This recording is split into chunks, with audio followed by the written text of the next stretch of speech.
성령의 감동이 충만하게 넘치셔서 어떤 상황이든지 성령의 이끄심 따라서 한 걸음 한 걸음 걸어내고 승리하는 그런 역사들이 충만하게 나타날 수 있기를 주님의 이름으로 축복합니다. 오늘 성령 강림주일입니다. 그런 의미에서 성령의 이야기를 함께 나누면서 성령을 구하였던 한 사람 이야기를 여러분과 함께 좀 나눕니다. 본문은 엘리야라고 하는 선지자가 이제 하나님께서 그를 데려가시려고 하는 계획이 진행되어졌는데, 그걸 알고 있었던 한 제자가 마지막 스승과 함께 보내는 그런 장면을 소개하는 내용이 이 장면이 있습니다. 이스라엘이라고 하는 나라를 여러분 잘 알고 계시니까 이해를 돕기 위해서 이스라엘 나라는 솔로몬 이후에 두 개의 나라로 이렇게 갈라집니다. 북이스라엘과 남유다 이렇게 나누어졌는데, 북이스라엘이라고 하는 나라는 여로보암의 행적을 따라서 그 길을 걷습니다. 10개의 지파가 공동체를 이루고 사마리아라고 하는 사마리아를 중심화해서 공동 생활하게 되는데, 북이스라엘은 늘 여로보암의 길들을 따라 행함으로 인하여서 패역함의 길들을 걷는다라고 합니다. 그 패역함이 아합 왕 때의 절정을 이루게 됩니다. 아합은요, 시돈이라고 하는 저 이방의 땅의 왕의 딸이었던 이세벨이라고 하는 여자하고 결혼을 하게 됩니다. 근데 이세벨이 결혼해가지고 오면서 자기가 그 땅에 섬겼던 우상들을 전부 끌고 들어옵니다. 바알과 아세라를 끌고 들어오는데, 심지어는 사마리아 성에다가 바알 성전을 만듭니다. 신전을 만듭니다. 그러면서 남편 끌고 가서 거기에서 함께 제사를 드립니다. 바알을 예배했다. 왕이 그러니 밑에 신하들은 어떻게 했습니까? 당연히 신하들도 따라서 바알을 숭배합니다. 지도가 나오니까 여러분들 이렇게 남유다와 북이스라엘을 이렇게 보시면 이해가 되시리라고 생각합니다. 순식간에 북이스라엘은요, 바알과 아세라를 숭배하는 그런 나라가 되어버리고, 하나님이 그냥 두실 이유가 없지 않습니까? 하나님 증거를 하십니다. 3년 6개월 동안 그 땅에 비를 멈춰 내리지 않게 기근을 내리십니다. 그럼 한편으로는 디셉에 살고 있었던 엘리야라고 하는 사람을 불러서 그 땅을 회복시키는 일들, 선지자로 세우시려고 합니다. 부름받은 엘리야가요, 하나님의 은혜 가운데에 하나님이 이끄셔서 이제 그리시네가에서 그 가뭄을 견디며 지냅니다. 그리시네가 하면은 여러분 얼른 떠오르는 또 하나 새가 있잖아요. 까마귀. 까마귀가 먹을 것을 물어다 주면서 거기서 견딥니다. 그리고 또 얼마 있다가 사르밧 과부의 집에 보내서 그 집에서 엘리야가 기도하면서 그 가뭄 3년 6개월이라는 시간을 견디게 하십니다. 3년 6개월을 다 마친 다음에 엘리야가요, 하나님께서 그를 이끌어 갈멜산으로 이끄시셨습니다. 갈멜산에서 바알과 아세라 선지자들과 대결을 벌입니다. 그 대결을 당해서 하나님이 엘리야가 승리할 수 있도록 놀라운 기적 불을 내리시지 않습니까? 갈멜산 대결에서 승리합니다. 1대 850. 1대 850이라고 하는 숫자가 중요한 것이 아니라 누구도 말하지 못합니다. 숨죽이고 있어야 되는데, 왜냐하면은 여호와의 이름을 말하는 순간 그 선지자들이 전부 죽임을 당하는 그런 시대입니다. 그러니까 하나님의 명령, 하나님의 말씀에 따라서 순종하는 삶을 살아낸다라고 하는 것이 웬만한 용기를 내서는 살 수 없는 그런 지경이에요. 근데 엘리야가요, 순종하고 나아가는 거예요. 그래서 그 결국 1대 850에서 승리하지 않습니까? 그러고 나서 얻은 게 뭐입니까? 이세벨이 내가 반드시 죽인다 이런 협박을 듣습니다. 그래서 엘리야가 마음이 무너져서 숨어야 되는 그런 상황을 맞이했지만은 여하튼 하나님께서는요 그 엘리야를 통하여서 이스라엘의 패역함을 돌이키시려고 계속해서 하십니다. 그럼에도 불구하고 이 북이스라엘의 패역함이 중단되지 않습니다. 아합과 이세벨의 악이 더 치닫습니다. 또 아합이 세상을 떠납니다. 근데 그걸로 끝나는 게 아니에요. 또 그의 아들 아하시아가 왕이 올랐는데 아버지가 행했던 것처럼 더 패역한 일들을 행하면서 걸어냅니다. 하나님께서 이제 시간이 흐름 따라서 엘리야도 이제는 데려가셔야 되니까 다음 리더십을 세워야 되지 않습니까? 오늘 본문은 바로 다음 리더십을 세우려고 하는 그런 장면인데 엘리야가요 하나님께서 오늘 본문 1절을 보면 이제 들려 데려가실 것을 알고 있었어요. 2절 이하에서부터 보면은 뭔가 좀 이상한 행동을 지금 합니다. 2절 이하에서 보면은 그가요 요거 말고 지도 들어갔다고 했어요. 지도 보면은 베델도 거쳐가고 여리고도 가고 요단도 이렇게 계속 순회하는 이야기가 2절에서부터 오늘 본문까지 계속 이어집니다. 그 순회했던 이유는 바알과 아세라에게 머리를 숙이지 아니하는 생도들이 있어요. 제자들이 있었어요. 남겨진 자들, 남은 자들이 있었던 거예요. 그러니까 믿음을 지킨 이들이 있었는데 특이한 게 보면은 국경지대, 베델 또는 여리고, 요단, 이런 길갈 이런 지역이 대부분 남유다와 북이스라엘의 경계로 있는 그런 도시들입니다. 그런 곳에 제자들이 있는데 엘리야가요 조용히 그 제자들을 만나려고 합니다. 가려고 하면서 아마 이제 다른 제자들 만나는데 옆에 이제 따라오는 제자가 있으면 안 되겠다 싶어서 다 떼어놓고 가려고 해요. 그런데 끈질기게 따라 나선 이가 한 사람이 있습니다. 누구입니까? 오늘 본문의 주인공 엘리사입니다.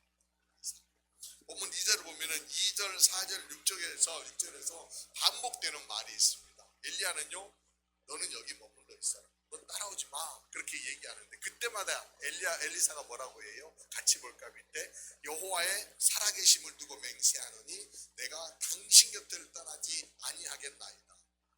끈질기죠.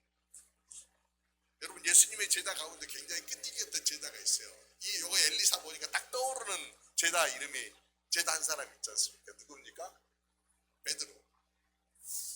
죽을지언정 주님을 떠나지 않겠습니다. 그렇게 얘기했던 네가 베드로지 않습니까? 엘리사도 지금 그렇게 얘기하는 거예요. 스승은 떼어놓으려고 하는데 엘리사는 계속 따라갑니다. 왜였을까? 본문 이제 8절, 7절, 8절 이야기 보면은 엘리야가 엘리사에게 내게 어떻게 하기를 원하니? 이렇게 이제 드디어 너 원하는 진심이 뭐야? 이렇게 묻습니다. 그랬더니 끈질기게 따라다녔던 이유에 대해서 9절에 딱 엘리사가 얘기를 해요. 9절 같이 한번 볼까요? 9절 한번 같이 읽어봅시다. 시작. 건너매 엘리야가 엘리사에게 이르되 나를 내게서 데려감을 당하기 전에 내가 내게 어떻게 할지 구하라. 엘리사가 이르되 당신의 성령이 하시는 역사가 갑절이나 내게 있게 하소서 하는지라. 아멘. 요 본문만 딱 놓고 보면 여러분 지금 엘리사가 엘리야에게 원하는 게 뭐예요? 성령, 당신의 성령이 하시는 역사가 갑절이나 내게 있게 하소서. 예전 성경에는 당신의 영감이 내게 갑절이나 있게 하소서. 여러분은 또 요거 가지고 유머러스하게 설교하고 또 그렇게 얘기하셨는데 여하튼 성령이 하나님의 역사하시는 성령이 내게 갑절이나 두 배나 있었으면 좋겠습니다. 이렇게 요구하는데 이걸 그냥 영적인 능력이 2배나 당신보다는 더 탁월한 사람 되고 싶습니다. 이렇게 얘기하는 것처럼 오해할 수 있는 부분이에요. 그런데 그건요, 그렇게 접근하시면은 오늘은 아닌 것 같아요. 그건 아니고요. 갑절이나 2배나 있기를 원합니다. 이게 아니라 이게 이스라엘의 역사에서 그 상속법을 좀 들여다보면은 왜 이런 요구를, 왜 갑절을 요구했는지를 알 수가 있어요. 상속법에 보면은 장자에게는 아버지가 재산의 몫을 두 몫을 줘요. 갑절을 주는 거예요. 이 두 몫을 준다는 이유는 그냥 장자이기 때문에 주는 것이 아니라 장자로서 아버지의 유업을 이어갈 책임을 진다라고 하는 그런 책임 때문에 두 몫을 주는 거예요.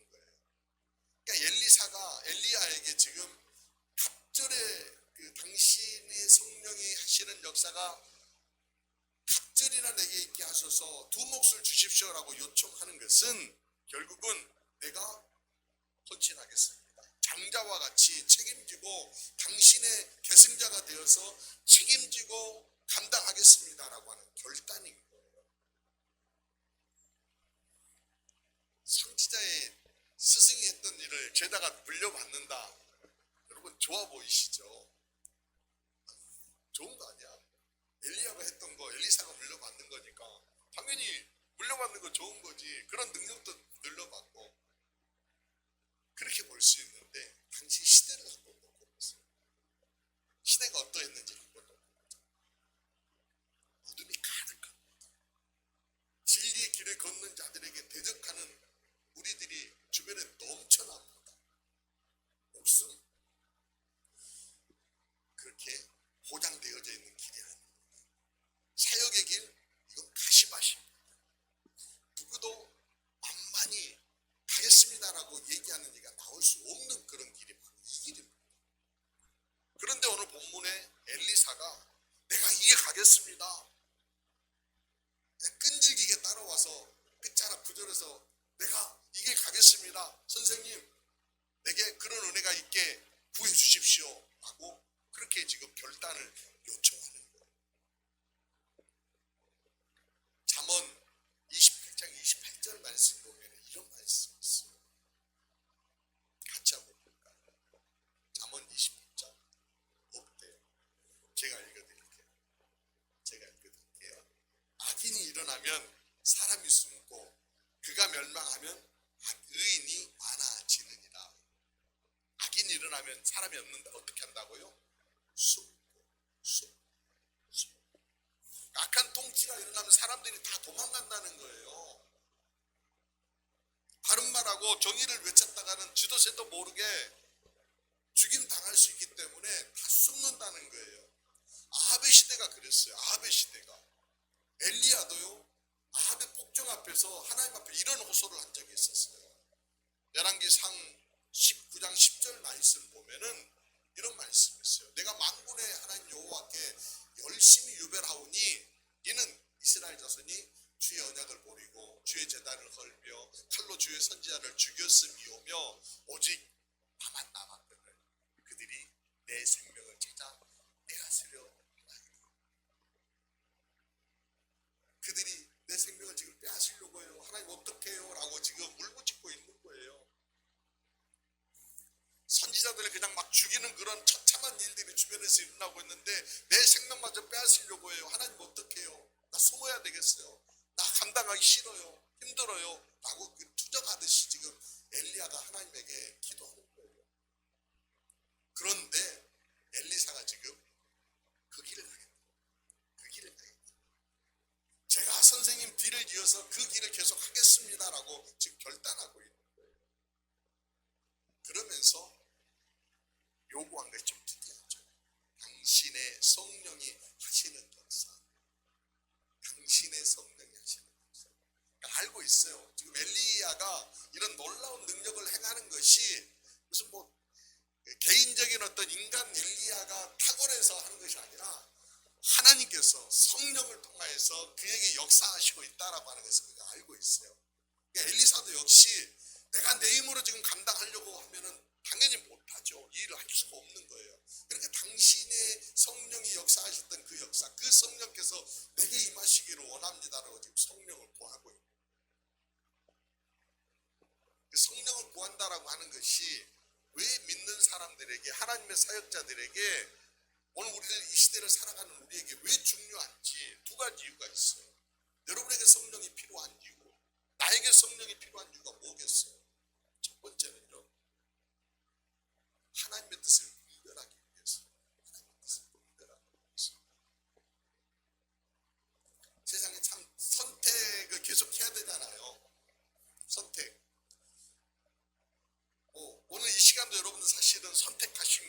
하나님의 은혜 가운데 이렇게 인도함 받아서 오신 거예요. 또 내가 어떤 일들을 감당해 내려고 할 적에 매번 선택의 순간들이 주어져요. 근데 이게 정말 하나님 기뻐하시는 것인가 아니면은 내 유익을 구하는 것인가, 둘 사이에 여러분들 늘 이렇게 왔다 갔다 저울지 하지 않습니까? 솔로몬이 그랬어요. 왕이 되어가지고 내가 어떻게 하면은 이 백성들을 잘 이렇게 섬기고 다스릴 수 있을까 관심하고 하나님께 일천번제를 드립니다. 일천번제를 드린 솔로몬에게 하나님께서 야, 내가 너에게 뭐 주면 좋겠니? 라고 그렇게 물으십니다. 그때 솔로몬이 구했던 게 뭐예요? 열왕기상 9장 3장 9절 말씀. 누가 주의 이 많은 백성을 재판할 수 있사오리까? 듣는 마음을 종에게 주사 주의 백성을 재판하여 선악을 분별하게 하옵소서. 그러니까 분별하는 은혜를 자기에게 달라라고 솔로몬이 하나님께 구하고 있는 거예요. 좀 더 우리가 확장하여서 생각해 보면은요, 우리도 이런 마음 품며 살아내야 되지 않습니까? 세상을 분별하면서 살아내야 되지 않습니까? 주님의 말씀을 듣고 세상을 분별하고 하나님 뜻대로 걸어내기 위해서 우리에게 절실하게 필요한 게 뭐예요? 바로 성령입니다. 성령은 분별하게 하시는 영입니다. 주님께서도 말씀하십니다. 주님께서 가르쳐 주신 대로 내가 보낼 그 성령께서, 보혜사 성령께서 내가 너에게 가르친 그 말씀이 팍 떠오르게 하실 것이다. 그렇게 말씀하셨어요. 그래서 성령이 충만하다라고 하면은 주님의 말씀이요 떠올라요. 그래서 그 주님의 말씀대로 분별하여서 살아낼 수 있는 거예요. 설교 전에 영상 보신 것처럼 스기야나 지훈의 이야기를 좀 더 하겠습니다. 이 스기야라는요, 본래 부모님이 의사가 되기를 원했대요. 의대에 가는 어떤 그런 소망이 있었는데 대학을 영어과에 입학을 하게 됐죠. 와세다 대학 영어과에 입학해서 외교관기를 얻게 되었고요. 우리나라 조선에도 와서 그가 군인 생활로 했고, 나중에 1924년도에는 중국 하얼빈의 외교관으로 이렇게 파송을 받습니다. 거기에서 나름대로 좀 힘이 있는 소련 가문의 어떤 한 여성하고 결혼을 하게 되었는데 결혼 생활을 오래 가지 못했다고 해요. 1935년도에 이혼을 하고, 그리고 나서 이혼하고 나서 정교의 신자가 되었다고 해요. 정교의 신자. 본국으로 돌아와서는 기쿠치 유키코라고 하는 여성과 재혼을 하여서 이제 가정을 이루고 자녀들을 낳게 됐는데, 그리고 나서 두 사람이 이제 1939년도에 리투아니아라고 하는 곳으로 외교관으로 이제 파송을 받아서 영사 대리가 되어져서 파송이 되었다고 합니다. 영상에 보셨던 것처럼 1940년도에 2차 세계대전이 일어나면서 나치가 이제 폴란드를 침공을 하지 않습니까? 침공을 하게 되니까 이 폴란드와 붙어 있는 바로 리투아니아로 유대인들이 막 도망을 갔다는 거예요. 소련에서는 각국의 이제 전쟁 상황이니까 영사관들을 다 폐쇄하라고, 대사관들을 다 폐쇄하라고 하는 그런 명령을 내렸다고 해요. 폐쇄 명령. 그러면서 이제 일본 영사관도 폐쇄해야 되는 그런 상황 가운데 놓이게 됐는데, 폐쇄까지 남은 그 짧은 기간 동안에 바로 이제 오늘 영상에서 보았던 것처럼 유대인들이 막 몰려오게 되고 그 유대인들에게 비자를 내주는 그런 일들을 감당했다는 거예요. 영상에서 보셨듯이 스기야라가 말씀을 묵상하면서 그런 감동이 있었다고 그러잖아요.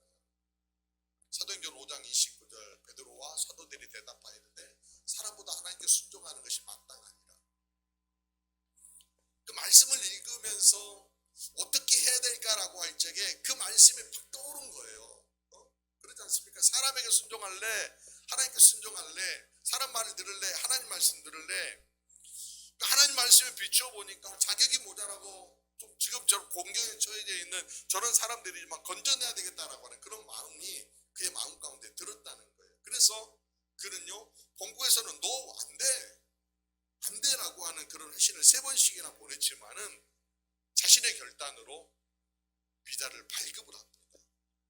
그때 발급했던 공식적인 그 타이틀이 2139라고 이렇게 딱 숫자가 있잖아요. 근데 이제 나중에 그 조사를 또 해보니까 이분이 막 도장을 굉장히 남발을 했어요. 와, 스탬프 만들어 찍었잖아요. 그러니까 2139는 공식적으로 기록되어져 있는, 명부에 기록되어져 있는 것이고, 그 다음에는 막 열차 가는 길에도 찍어주고요, 열차 타가지고도 막 찍어주고 막 그랬대요. 심지어는 찍은 다음에는 개별적으로 줄 수 없으니까 전부 받아가지고 찍은 다음에 확 이렇게 찾아가세요 라고도 했대요. 이게 맞는지는 역사적으로 검증된 건 아닙니다, 여러분. 우리 목사님이 그랬다더라 이렇게 막 이 정도로만 얘기하세요. 여하튼 나중에 보니까 당시에 이 비자 한 장이면은 가족들이 같이 움직일 수도 있었다고 해요. 한 2139장 가지고 또는 가족들이 막 뭉쳐서 갔으니까 숫자적으로 유대인들이 리투아니아에서 일본으로 건너간 유대인들의 숫자를 대략적으로 보니까 6,000명에서 10,000명, 최대로 10,000명까지 그렇게 건너갈 수 있었다. 시베리아 횡단 열차를 타고 블라디보스토크에서 수루가라고 하는 일본 도시로, 그리고 주로 이제 러시아 이게 그 유대계 사람들이 공동 생활했던 도시가 고베라고 하는 도시인데, 이 고베에 6,000명에서 10,000명 정도 되는 유대인들이 이렇게 공동으로 집단으로 생활할 수 있었다. 그러면서 그 가운데 일부는요 미국으로 이렇게 건너가고 또 팔레스타인으로 건너가고, 그리고 그 사람들이 다시 또 집단으로 일본에 오지 마라고 했는데 왔으니까 어떻게 해요? 이 사람들 그대로 일본 땅에 들 수 없잖아요. 그 사람들을 전부 상해로 집단 이주를 시켰다고요. 그 상해에서 그 집단 수용 생활을 하다가 나중에 전쟁, 그 2차 세계대전이 끝나면서 그들이 자유의 몸이 되었다. 영화 신들러 리스트 같은 그런 이야기이지 않습니까? 그런데 우리가 보셨던 것처럼 스기야라는 결국 이 일로 인하여서 본국에 돌아와서는 직위를 파면당하고 굉장히 어려운 생활들을 해야만 하는 그런 지경에 빠졌는데, 그런데 그는 그걸 알고 있지 않았겠어요? 근데 이게 내가 내 유익을 위한 일인지 하나님의 영광을 위한 일인지 아마 그가 하나님의 뜻을 순종하며 걸어낼 수 있었다라는 거죠. 엘리사 역시 그러지 않겠습니까? 그가 감당해야 되는 일이 스승을 가까이 지켜봤기 때문에 가시밭길이고 목숨을 내놓아야 하는 일이다라고 하는 거예요. 그 앞에 어떤 일들이 펼쳐질지 도무지 알 수 없는 상황, 그 길을 또 걸어내야 하는 거예요. 근데 그 길 가운데에 정말 분별하는 지혜가 필요해서 엘리사는 성령을 지금 구하고 있는 것입니다. 사랑하는 여러분, 우리에게도 우리 앞길이 지금 어떻게 펼쳐질지 잘 모릅니다. 오늘 일 우리가 알지 못한다 그런 얘기 하잖아요. 내일 일 우리가 알지 못합니다. 그럼에도 불구하고 그 길을 가려고 할 적에 분별하는 지혜가 필요하기 때문에 뭐가 필요합니까? 성령이 필요한 겁니다. 오늘 그 성령이 여러분 가운데 충만하게 갑절로 임하는 은혜가 있으시기를 주의 이름으로 축원드립니다. 두 번째로 필요한 이유가 뭐예요? 두 번째가 있습니다. 분별했으면 이제는 뭐예요? 달려가야 하잖아요. 달려내야 돼요. 성에게 주시는 은혜가 있는데 가장 든든한 은혜가 바로 이건 것 같아요. 임마누엘과 에베네셀을 확신토록 해주시는 은혜. 우리가 에베네셀하고 또 임마누엘 하신다라고 하는 그런 확신을 품는다라고 하면은 안정감을 가질 수 있어요. 안정감을 갖는다라고 하는 얘기가 결국 당대하게 걸어낼 수 있지 않습니까? 한 발을 내디디면서 저기다 발을 옮겨야 되는데 저게 지금 무너질지 아니면 가라앉을지 모르면 절대로 발을 내디딜 수 없는 거예요. 그러나 성령의 인도하심 따라 분별하였고 걸음을 내디디려고 할 적에 우리에게 담대함, 안정감을 성령께서 주신다라고 하는 겁니다. 그 증거로서 제자들을 우리가 볼 수 있어요. 초대교회 성도들을 보면 확인할 수 있어요.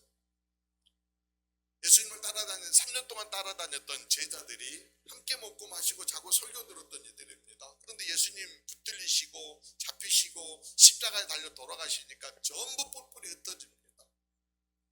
어떤 제자는 예수님을 모른다라고 또 어떤 제자는 예수님을 팔아버리고 어떤 제자는 그냥 속옷바람에 그냥 온 홀몸으로 그냥 옷을 다 내댕기친데 도망갑니다. 그런데 그들이요 부활하신 예수님 만납니다. 부활하신 예수님 만나고 그들이 담대해졌나요? 아닙니다. 승천하신 후 성령이 그들에게 임하였을 적에 비겁했던 제자들, 두려움에 떨었던 제자들이요 한순간에 변화됩니다. 잠궈 놨던 문들을 다 열어서 예루살렘 거리로 뛰쳐나갑니다. 겁박하고 죽음의 위협이 그들에게 몰려오지만 온데간데 없이 그 두려움들이 다 사라져버립니다. 하나님 말씀 듣는 것이 옳은지 사람을 기쁘게 하는 게 옳은지 너희가 판단해보라, 이런 얘기를 합니다. 또 복음을 듣고 회심하였던 바울은 또 어떻게 그 걸음을 걸어냅니까? 그가요 빌립보라고 하는 동네에 가서 복음을 전할 적에 애매하게 감옥에 갇힙니다. 매도 맞습니다. 하나님께서 그를 기적적으로 풀어주십니다. 그리고 나서 그가요 그 매질을 하였던 그 간수의 집에 가서 이런 얘기를 합니다. 주 예수를 믿으라. 그리하면 너와 내 집이 구원을 얻으리라. 어떻게 이런 얘기 할 수 있을까요? 매질했던 사람이잖아요. 자기를 감옥에 갇주었던 사람이잖아요. 근데 구원의 길로 인도해야 됩니다.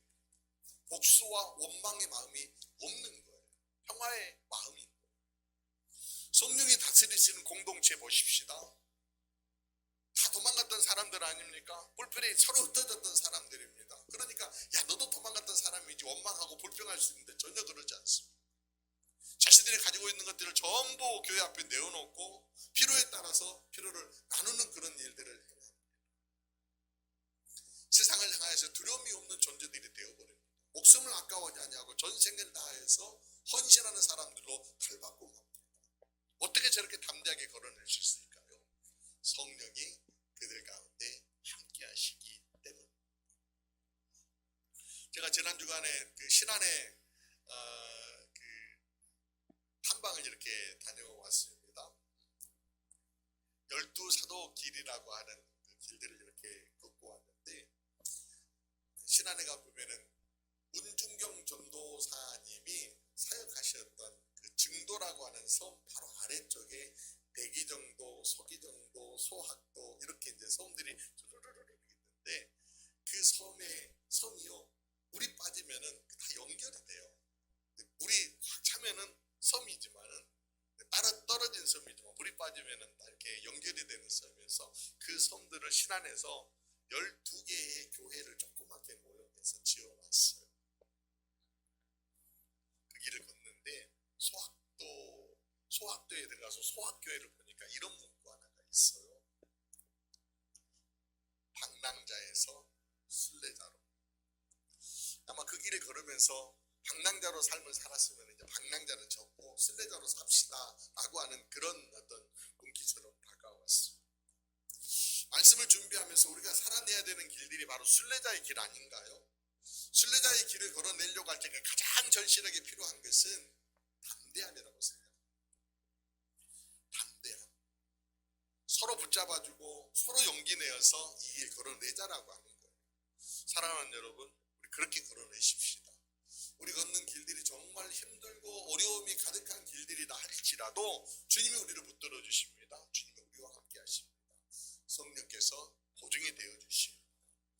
그러므로 그런 길 우리 모두가 걸어내어서 하나님의 사람들로 세상 가운데 거룩한 빛을 드러내는 모두가 되어지시기를 주의 이름으로 축원합니다.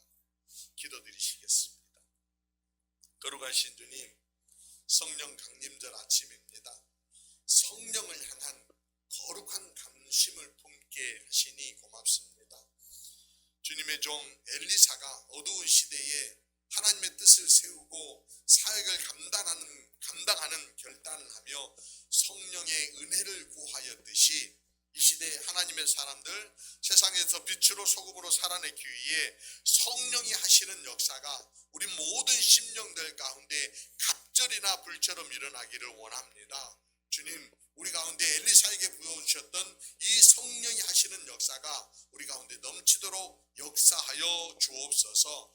하여 온전하신 하나님의 뜻을 분별하는 놀라운 지혜가 우리 가운데 넘치게 하시고 우리를 위축시키는 환경을 넘어 언제나 담대하게 능력 있게 달려낼 수 있는 하나님의 사람들이 되게 하옵소서. 믿사옵고 우리를 구원하시고 우리에게 성령을 선물로 보내시며 충만하게 능력 있는 삶을 살아내도록 늘 우리와 함께 하시고 우리를 도우시는 우리 구주 예수 그리스도의 이름으로 기도드리옵나이다. 아멘.